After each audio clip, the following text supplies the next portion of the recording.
over the last few years when they got it, they didn't maintain the wrought iron. Now here's what's important. When it rains and the water gets in between, it seeps down. If you don't seal it and keep it sealed, you know, you can't let it go 4 or 5 years without sealing it. You understand? So they didn't do obviously anything since I sold it to them. So as when they got it, they say how that corner there, that's how it looked pretty much.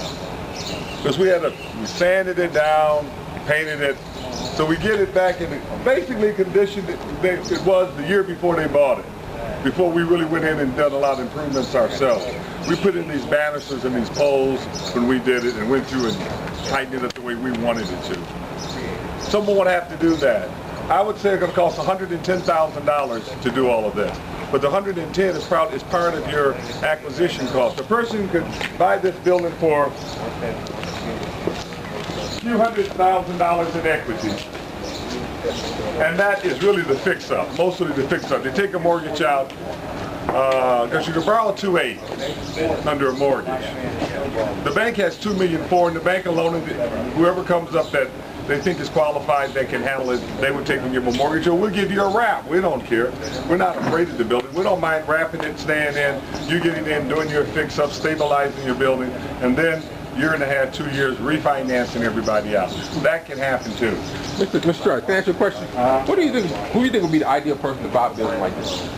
Someone that has some kind of construction background, or someone who also have enough time, because it's going to take some tender loving care. It's what you call a turnaround. You got to get in, you got to have the time, you got to be able to spend, you got to be able to spend the time down here to make it happen. When I say spend the time, your first 6 months should be pretty much, you should have it turned around in terms of the repairs and stuff, because we got a bunch of estimates coming in ourselves. How much we get 3 estimates on everything, and it runs anywhere from $90,000 to $119,000. So we know our range is somewhere around $100,000 to do that.